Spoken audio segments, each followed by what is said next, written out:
Good morning all of you. Kingdom Monera को बहुत अच्छी तरह से कंप्लीट करने के बाद आज हम दूसरा किंगडम स्टार्ट करने वाले हैं, वो है किंगडम प्रोटिस्टा। देन हम किंगडम फंजाई के बारे में पढ़ेंगे और फिर हमारा ये जो चैप्टर है वो अच्छी तरह से कंप्लीट हो जाएगा, क्योंकि kingdom Plantae and kingdom Animalia के बारे में पूरा आपका एक चैप्टर ही है फर्स्ट यूनिट में। तो किंगडम प्रोटिस्टा के बारे में कुछ पहले इंपॉर्टेंट कैरेक्टर्स को हम यहाँ पे समझने की कोशिश करते हैं। वैसे किंगडम प्रोटिस्टा से आप लोग पहले से ही परिचित हो। It includes single cell eukaryotic organism. ये क्या है? ये यूकैरियोटिक ऑर्गेनिज्म है। जहाँ भी यूकैरियोटिक शब्द आएगा तो यूकैरियोटिक से आप तुरंत एक चीज़ को पकड़ सकते हो कि इसके पास क्या है? वेल डिफाइंड न्यूक्लियस होता है। इसके पास क्या होता है? एक पूर्ण विकसित केंद्रक होता है और साथ ही साथ में इसमें सभी ऑर्गेनेल्स पाए जाते हैं, मतलब सभी जो सेल के जो कोशिकांग होते हैं वो इसमें मौजूद रहते हैं। वीडियो को पॉज करना और कुछ सेल के जो कोशिकांग होते हैं उसके नाम को अपनी मेमोरी में लाने की कोशिश करना। फॉर एग्जाम्पल किंगडम प्रोटिस्टा के जो एनिमल्स हैं, मतलब जो इसमें जंतु पाए जाते हैं, जो जीव इसमें पाए जाते हैं, उसमें माइटोकॉन्ड्रिया भी प्रेजेंट होगा, उसमें गोल्गी सेल भी प्रेजेंट होगा, उसमें एंडोप्लाज्मिक रेटिकुलम भी प्रेजेंट होगा, उसमें राइबोसोम भी प्रेजेंट होगा, उसमें प्लाज्मा मेम्ब्रेन भी उपस्थित होगी, उसमें न्यूक्लियोलस भी प्रेजेंट होगा। इसके अलावा उसमें आपके कुछ में हो सकता है कि क्लोरोप्लास्ट भी उपस्थित हो। तो इस तरह से पूर्ण विकसित कोशिकांग इसमें उपस्थित होते हैं। तो यूकैरियोटिक का मतलब क्या है? वेल डिफाइंड न्यूक्लियस तो है ही, मतलब इसमें पूर्ण विकसित केंद्रक तो है ही, और पूर्ण विकसित केंद्रक के साथ और भी जितने महत्वपूर्ण कोशिकांग होते हैं वो सारे कोशिकांग इसमें उपस्थित हैं। आई होप आपको फर्स्ट लाइन जो है वो क्लियर हो गई होगी कि it include single cell eukaryotic organism. Second क्या है कि ये क्या होते हैं? प्राइमरी रूप से या एक्वेटिक होते हैं। ज़्यादातर जो किंगडम प्रोटिस्टा के जो जीव हैं वो क्या होते हैं? वो एक्वेटिक होते हैं, दैट मीन्स वो पानी में निवास करते हैं। Then it forms a link with plants, animal and fungi. जो किंगडम प्रोटिस्टा के अंतर्गत जो जीव आते हैं वो एक लिंक होते हैं। लिंक मतलब क्या होता है? एक कड़ी। किसी चीज़ को हम बोलते हैं ना कि एक चेन, तो ये क्या करते हैं? एक लिंक प्रोवाइड करते हैं किसके किसके बीच में? Plant, animals and fungi. दूसरे शब्दों में अगर मैं आपसे बोलूँ तो मल्टी सेलुलर हायर कैटेगरी के ऑर्गेनिज्म और बिल्कुल लोअर कैटेगरी के प्रोकैरियोटिक ऑर्गेनिज्म के बीच के ये एक लिंक है, एक संयोजक कड़ी के रूप में ये काम करते हैं। आई होप आपको तीसरी लाइन भी क्लियर हो गई होगी। सब है फ्लैजेला एंड सीलिया। जिस तरह से मैं यहाँ से यहाँ और उसके बाद इधर से इधर मैं किस तरह से मूव कर पा रही हूँ, मेरे पास क्या है? मेरे पैर है ना, तो पैर के द्वारा मैं क्या करती हूँ? मूव कर पाती हूँ एक जगह से दूसरे जगह पर। उसी तरह से इसके पास मूवमेंट के लिए फ्लैजिला एंड सीलिया प्रेजेंट होते हैं। फ्लैजिला एंड सीलिया क्या होते हैं वो मैं थोड़ा सा आपको इसका डिस्क्रिप्शन में दे देती हूँ। फॉर एग्जाम्पल फ्लैजिला जो होता है वो इस तरह से काफ़ी लंबा होता है और ज़्यादातर इसकी संख्या 1 या 2 ही होती है किसी भी ऑर्गेनिज्म में। लेकिन सीलिया क्या होते हैं? सीलिया छोटे छोटे हेयर लाइक स्ट्रक्चर होते हैं और पूरे बॉडी में ये प्रेजेंट होंगे। तो इस तरह के जो छोटे छोटे स्ट्रक्चर होते हैं जो पूरे बॉडी में प्रेजेंट होते हैं इसको हम बोलते हैं सीलिया, ठीक है। और फ्लैजिला जो होते हैं मोस्टली वो संख्या में 1 या 2 होते हैं और काफ़ी लंबे होते हैं। इनका काम क्या होता है? इनका वर्क होता है मूवमेंट का, एक स्थान से दूसरे स्थान पे गति के लिए ये रिस्पॉन्सिबल होते हैं। इसमें रिप्रोडक्शन किस तरह से होता है? तो किंगडम प्रोटिस्टा के जो ऑर्गेनिज्म होते हैं वो एसेक्सुअल विधि के द्वारा भी, मतलब अलैंगिक जनन के द्वारा भी उनमें जनन की प्रक्रिया होती है। अलैंगिक जनन किस तरह के जनन को हम बोलते हैं? जिसमें केवल एक पैरेंट, सिंगल पैरेंट यहाँ पे इन्वॉल्व होता है रिप्रोडक्शन के लिए। जैसे आपने देखा होगा कि किसी पौधे की पत्ती से अगर एक नए पौधे का मतलब अगर एक नया पौधा उत्पन्न हो जाता है, मतलब केवल एक सिंगल पैरेंट से अगर संतति डॉटर का निर्माण अगर हो जाता है तो हम बोलते हैं कि वहाँ पे क्या हो रहा है? एसेक्सुअल रिप्रोडक्शन की प्रक्रिया हो रही है। सेक्सुअल रिप्रोडक्शन क्या होता है? यहाँ पे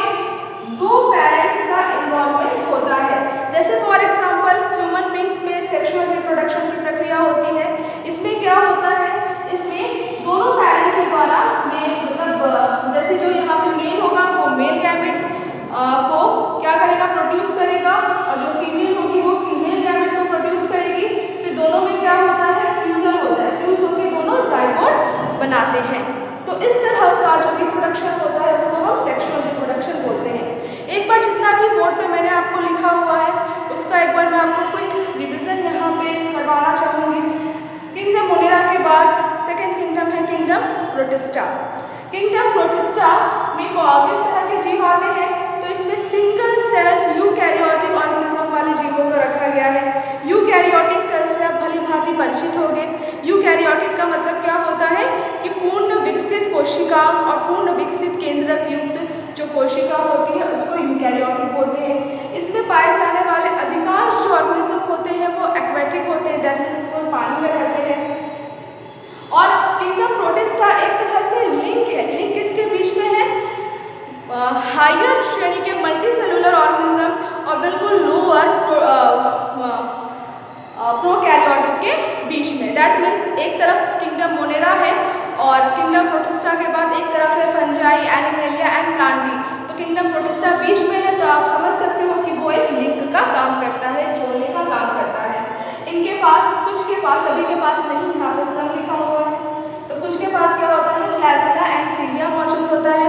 फ्लैजिला और सीलिया में क्या डिफरेंस होता है ये भी मैंने आपको बता दिया। और इसमें रिप्रोडक्शन किस विधि द्वारा होता है? तो एसेक्सुअल है, सेक्सुअल विधि द्वारा इसमें रिप्रोडक्शन की क्रिया होती है। एसेक्सुअल रिप्रोडक्शन में केवल सिंगल पेरेंट का इन्वॉल्वमेंट होता है एंड सेक्सुअल रिप्रोडक्शन में 2 पेरेंट्स का इन्वॉल्वमेंट होता है।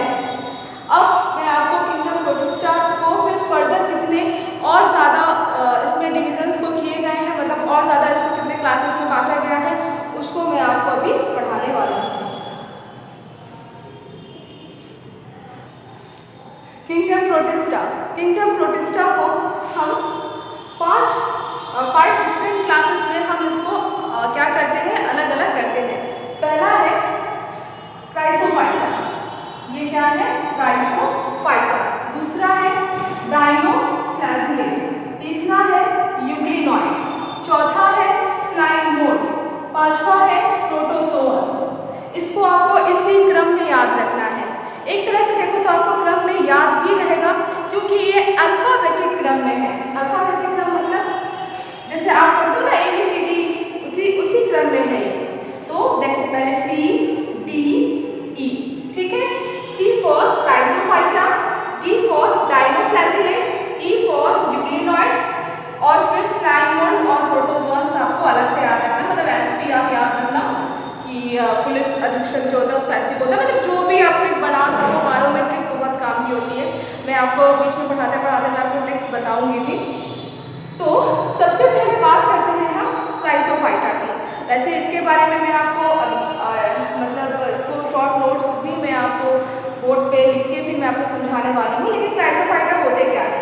क्राइसोफाइटा ये एक तरह से अगर आप देखोगे तो ये समुद्र में पाए जाने वाले और अधिकतर जो फोटोसिंथेसिस की प्रक्रिया होती है, मतलब ओशियन के, समुद्र के ये मेन उत्पादक का काम करते हैं। समुद्र के या हमारे पूरे पृथ्वी में जितना भी फोटोसिंथेसिस की प्रक्रिया होती है उसमें सर्वाधिक रूप से भूमिका क्राइसोफाइटा के ऑर्गेनिज्म के द्वारा निभाया जाता है। इसमें आपके डायटम एंड डेस्मिड आते हैं। डेस्मिड को हम गोल्डन एल्गी बोलते हैं। डायनोफ्लैजिलेट, यहाँ पे डाई शब्द आया है, तो डाई का मतलब क्या होता है? 2।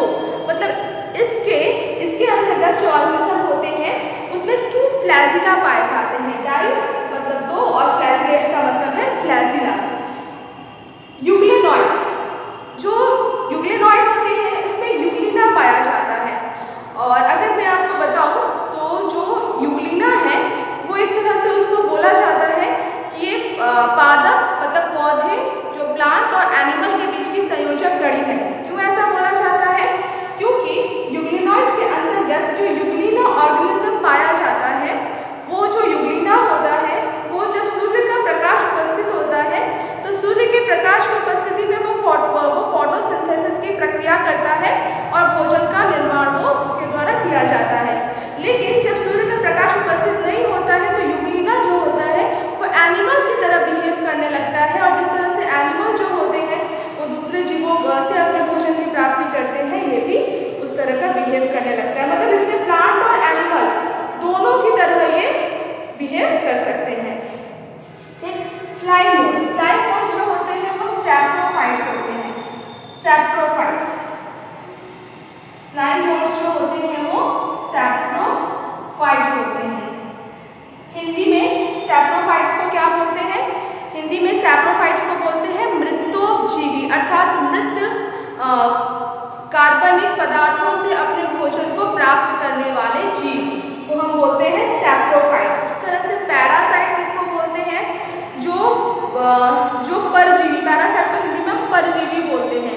हिंदी इंग्लिश दोनों आपको समझते हुए चलना है, क्योंकि अगर आप हिंदी इंग्लिश दोनों में बैलेंस रख के आगे मतलब अगर आप नहीं पढ़ोगे तो इन फ्यूचर आपको बहुत ज़्यादा दिक्कतें आने वाली हैं। और बायो में तो हर टर्म आपको इंग्लिश में ही समझना है। तो सैप्रोफाइट का मतलब क्या होता है, मृतोपजीवी, मतलब मृत कार्बनिक पदार्थों से भोजन को प्राप्त करने वाले। पैरासाइट का मतलब क्या होता है, पैरासाइट का मतलब होता है परजीवी, अर्थात जो दूसरे जंतुओं से भोजन की प्राप्ति करते हो। तो आई होप आपको समझ में आया होगा कि सैप्रोफाइट और पैरासाइट इन दोनों में क्या डिफरेंस है। सैप्रोफाइट का मतलब है मृत पदार्थों से भोजन की प्राप्ति करने वाला, और पैरासाइट का मतलब है कि दूसरे परजीवी, जैसे जो कोरोना वायरस है ना, वो एक तरह से पैरासाइट ऑर्गेनिज्म है। प्रोटोजोन्स में क्या आते हैं, protozoans total animal like behave करता है। प्रोटोजोन्स आप जानते होंगे मलेरिया जो रोग होता है, और एक सीसी मक्खी होती है जिसके द्वारा निद्रालु नामक रोग हो जाता है। मलेरिया रोग जो होता है वो प्रोटोजोआ नामक मतलब उसके अंदर प्रोटोजोआ के अंदर एक प्लाज्मोडियम नामक जीव आता है, जिसके कारण इस रोग को कॉज किया जाता है। तो फिलहाल काफ़ी कुछ आपको समझना है, धीरे धीरे हम समझेंगे, हर चीज़ को अच्छी तरह से समझते हुए भी हम चलेंगे। एक बार और मैं फिर से इसका रिवीजन आपको करवा देना चाहती हूँ। प्रोटिस्टा को 5 भागों में डिवाइड किया गया है। सबसे पहले राइजोफाइटा। राइजोफाइटा के अंतर्गत किस तरह के ऑर्गेनिज्म आते हैं, ये टोटली फोटोसिंथेटिक ऑर्गेनिज्म होते हैं, और मेन प्रोड्यूसर्स होते हैं ओशियन के। ओशियन मतलब समुद्र, प्रोड्यूसर मतलब उत्पादक। समुद्र में जितना भी भोजन का निर्माण किया जाता है वो इसी के अंतर्गत आने वाले जीवों के द्वारा किया जाता है, जो कि राइजोफाइटा के अंतर्गत आते हैं। दूसरा है डायनोफ्लैजिलेट। ये भी जो डायनोफ्लैजिलेट है ये भी फोटोसिंथेटिक मतलब ये भी फोटोसिंथेसिस की प्रक्रिया को शो करते हैं, और इनमें स्पेशलिटी क्या होती है कि इनमें फ्लैजिला पाया जाता है। कितने, 2। उसके बाद यूग्लिनॉइड। यूग्लिनॉइड बहुत ही एक स्पेशल कैटेगरी के इसमें एक जीव आता है जिसका नाम क्या है, यूग्लिना उसका नाम है। और यूग्लिना प्लांट एंड एनिमल दोनों की तरह को व्यवहार करने में सक्षम होता है। स्लाइम मोड्स जो होते हैं वो सैप्रोफाइट के कैरेक्टर को शो करते हैं, दैट मीन्स मृत कार्बनिक पदार्थों से भोजन की प्राप्ति करते हैं। और प्रोटोजोन्स के अंतर्गत जो जीव आते हैं वो टोटली एनिमल लाइक बिहेव करते हैं, और बिल्कुल वो जो प्रोटोजोन्स है वो एनिमल्स ही होते हैं। तो एक तरह से आपको ये भी इसमें देखने को मिल रहा होगा कि किंगडम प्रोटिस्टा के अंतर्गत हम plant to animal like character की ओर हम मूव कर रहे हैं। इससे एक इवोल्यूशन का भी जो थ्योरी है वो भी सॉल्व होती है कि सबसे पहले इस दुनिया में एनिमल से पहले भी प्लांट आए थे।